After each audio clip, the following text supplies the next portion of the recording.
Good?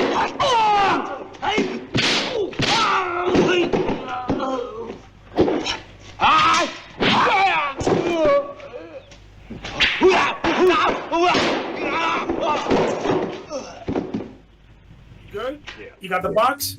Yep. Here we go, man. Welcome to the episode of Times Square Kung Fu. I am your host, Frankie Barbour, aka the Shogun Supreme. And I'm Peter Glagowski, and today we're going to be taking a look at the newly released Eureka video version of Skyhawk. And I actually don't hate the artwork for once. It's pretty decent. Yes. So the Skyhawk released in 1974 and was the return of Kwan Tak-Hing in the role of Wong Fei Hung. He had starred in a massive amount of serials throughout the 40s and 50s that focused on the character, and this was his chance to get like a bigger budget and actually be in color for once. Right, but he did like how many of these Wong Fei Hung films? Like 20 or so? Like 25 plus? Oh no, it's like 70. Oh, He did 25 in 1 year. But wait, I forgot he did 25. 25 in I think it was in 1958. It said he did 25, so that'd be one every other week. Oh my god, bro. That's how these dudes work, man. Yeah, just cranking them out. But during that time in Hong Kong and probably even China abroad, like they didn't have broadcast television, so people just went to the movie theater to see anything. Right. But the thing is, when we started watching this film, this was the first time watch for you, and I haven't seen it so long. And you mentioned it right away. He was like, how old in this movie? I think he was 68. I'm not entirely sure because his birth date isn't exactly known, but yeah, he was close to being 70. Right. So I want you people to pay attention. The man was close to in the 70s, and right off the bat, this film is action heavy. It's like nonstop. So you see this man hitting 70s, being very agile. Of course, there's stunt doubles here and there, but like when me and Peter were speaking earlier, when we were putting this video together, a good example to see that this man could get down is a training sparring session with Sammo Hung. Remember when he kicked him, that leg just went up straight. Yeah, it's like. And then, I mean, he didn't do backflips and stuff in this movie because of his age, but he was still jumping around, and it's very clearly him. Yeah, it's very clearly him, and we're going to talk about the action later on, because this film, I'm going to say right off the bat, Peter, like I'm going to let him know, it's a must buy. It is fun and non-stop action in this film. And, we're going to talk about the plot because we were like, yo, this looks familiar. So the Skyhawk takes place in Thailand, and immediately you're going to be thinking of the big boss. Not only is the setting very similar, but there's another plot line mixing up with some kind of drug cartel, and Wong Fei Hung gets mixed up in tangling with their leader and this guy who's referred to as Renegade Monk, played by Wong Fei Hung. Oh my god, that wig. He's got a gnarly gray wig that makes him look old, and I swear he has that in every role ever. But yeah, and that's who is the renegade dude, like with the wig? That's this guy, Sick Wong. Wong ain't sick, yeah. Yeah, Wong ain't sick. Yeah, that's the guy that was in a whole bunch of Angela Mao films. He's a no Hapkido practitioner. Yeah, he was also in The Young Master and Dragon Lord as the final villain for Jackie Chan. Always wearing a wig, guys. So, the main thrust of this movie, like, it's not necessarily plot-driven. It's more of a character movie. Because even the specifics of the plot, like, I've read over synopses and, we watched the movie, and Wong Fei Hung just kind of gets mixed up with the drug cartel and whoops some ass. That's about it. Yeah, because the thing is, with the Wong Fei Hung character, is most of the stuff that he's involved with, like from what I read, from what I know, is he's basically a superhero. He's put in some scenarios and goes and, I don't say save the day, but put things in order, because he's very much a pacifist. Like, even when he beats the hell out of somebody in all these films, he heals him. Phoenix down, baby. That's a good way to put it. This movie maybe doesn't touch on it as much, but yeah, like at the start, I don't know exactly where some of these synopses are coming from, but Carter Wong plays a character named Xiao, and he gets into a scrap in front of Fei Hung, and I don't know if it's a way to show off or whatever, but Fei Hung adopts him as a disciple. Sammo Hung also plays one of Fei Hung's disciples, and I guess his name's Fatty. We don't really know. Most of the characters don't have names in this movie. Yeah, I mean, he goes by Leo Carter one, I think. You know, like it's very. Yeah, I saw Leo for one and Xiao for another. Names aren't important. Yeah, especially with this film, like it's straightforward. But yeah, because in the beginning he's walking, a whole bunch of dudes show up going like, "How dare you bust our school?" And he just goes like, with his Carter Wong face. If you guys don't know who freaking Carter Wong is, Big Trouble in Little China, Raiden. That's it. Yeah, exactly. With the straw hat. Yeah, he's known from the 18 Bronze Men. But yeah, he beats him. It's just a flow. He beats him, goes walking. Wong Fei Hung is looking with his also umbrella. Everybody's walking. Go to temple, master. Then when wig comes out. What? Let's go get him. Mind you, everybody's spread out. There's no Uber here. Shows up, does his dope kicks, hurts him, and Wong Fei Hung, Phoenix down, and he just walks away. And then the later Sammo Hung in the marketplace is like, isn't that guy we saw? And then I guess we all have a happy little family here, and we got to peddle some of Wong Fei Hung's medicinal herbs.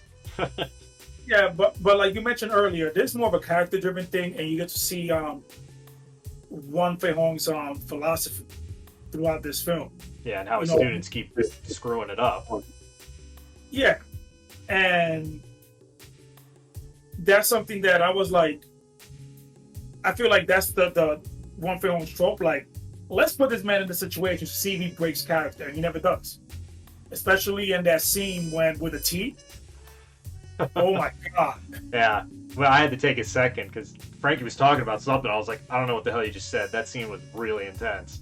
And I know it's obviously not boiling water being poured on him, but you get sucked in the moment. And Kwan Tak-Hing with his facial expressions and his like demeanor and everything, water's pouring on him. He's just what? You see like the steam coming off and stuff. Man. Right. Because the kingpin, the drug lord here, because and it's funny, you've been seeing the factory workers fighting very similar to what you saw in The Big Boss in this movie. You know what I'm saying? And so I was like, oh, it's very similar. Thailand, this is happening.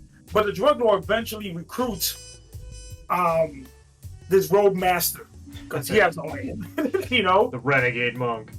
Renegade monk. And he's trying to bait Wong Fei Hung to a fight, and that's when the tea scene happens.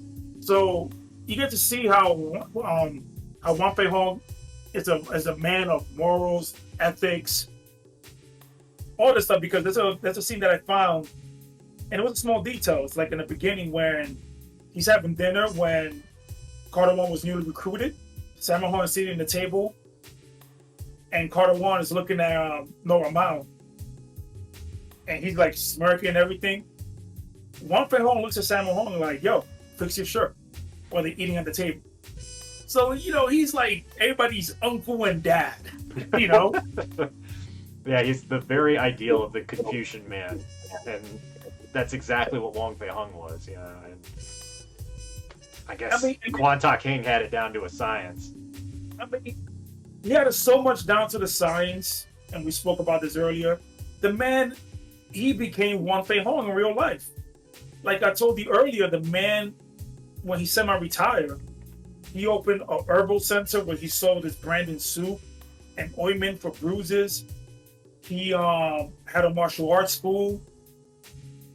He studied, the arts with the disciples of the actual Wong Fei Hung, and also worked with, Larkar, Lung's father. So the man was really embedded to this character that he followed that philosophy even in real life. And see this man do this work being hitting 70, it is ridiculous because the action, which I enjoyed it, Peter. I had a blast. I mean, as you said a few times to me before we started recording, it's maybe not the most original choreography or even like varied, but the camera work and the setups for all the battles, like it really sells it, even though it's kind of repetitive. Yeah, that's the thing with the action in this film. Like, it's not like you're gonna get some intense, elusive choreography or something you guys never seen before, but the execution, it's fun and it's repetitive. Me and you was going constantly like, you get a lot of zoom in fist punch, surprise fist punches. Yeah, people being tossed, everybody just flying. The trampoline was used an abundance of time and repeats, but the way it's framed and shot, it is fun. And we were freaking entertained because there was a lot of action in this film. It was repetitive, it's great. Think of it like this game, Dragon Dynasty. Masher heavy, but damn, it looks good and it's fun. You know? Now that we've talked about the action, the story, and who's in the movie, we're going to get into the picture quality of the disc. A few years ago, there was a Hong Kong Blu-ray released, and to everyone's surprise, it was an honest-to-God HD transfer. But this one actually looks a little bit better. We're not going to go too heavy on the comparisons because it's not a night and day difference. But needless to say, like, Eureka did this pretty good. There's a much higher bit rate than the Hong Kong version, and there's a lot of clarity and sharpness here. None of the scenes really look overblown or oversaturated or anything, and specifically from Taxi Hunter's case, you can actually see hair detail in dark scenes. Right, because we don't have the Hong Kong Blu-ray, but I know people that have it, and I've seen the pictures, and I remember when this video was coming out, I already told you, wow, the Hong Kong Blu-ray looked it very good, so we knew Eureka was gonna do something to it. And yeah, there was no way it could just be bad. I mean, no, but we were impressed how clear it was. We just kept repeating, like, oh God, we went from Taxi Hunter to this. We felt like my eyes got clear. Yeah, and that's like almost 20-year difference too. Skyhawk should not really look better than Taxi Hunter, but at least it looks great. Yeah, from a movie from '74, like, wow, this one held up very, very, very well. The audio too, it's not in like DTS Master Audio or Dolby or anything. It's just LPCM all across the board. And nothing wrong with that. It's uncompressed. It's uncompressed. Yeah. But surprisingly, Eureka included the Mandarin, the English, and the Cantonese versions. Oh, nice. And from what I read in the subtitles, I didn't catch any errors. The subtitles seem fine to me. Yeah, I don't really know because I don't speak those languages, but they aren't dub titles. Yeah, they're not dub titles, but in the case of when, because I'm currently reviewing this Italian boxer for Frank Nero. Remember I showed you a screenshot? Like there was a huge grammatical error there. But this release got me. It's been a while since I've seen it. It got me very excited that I'm like, damn, I should get, my own copy with this. You know what I'm saying? Like I should get a copy. Yeah. And in terms of special features, it's not a hugely packed disc, but it's really not much we could expect. There's a commentary from Frank Zhang, which I haven't had the chance to listen to. There's another commentary from everyone's pal Mike Leader and Arna Venema, and then and there's an interview with martial arts film scholar Blade Poe.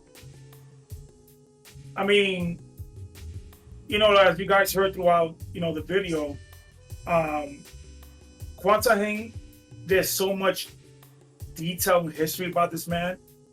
They needed to do a Bruce Lee boxing in order to cover the special features of his life, because I'm gonna link it in the description. I'm gonna put his Wikipedia page, because you're gonna enter a rabbit hole like no other. Like, the man lived a fascinating life, lived all the way to 1996 to the age of 91.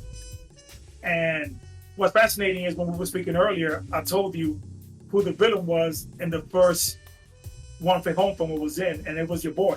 Shi Qian from Enter the Dragon. Yeah, Shi Qian from Enter the Dragon was the villain in the first Wong Fei Hung film he played, and I need to know what the diet was because Kwan Tak-Hing was 91, and your man's died at 96 in 2009. Yeah, I mean, those dudes must have been practicing martial arts and eating rice every day.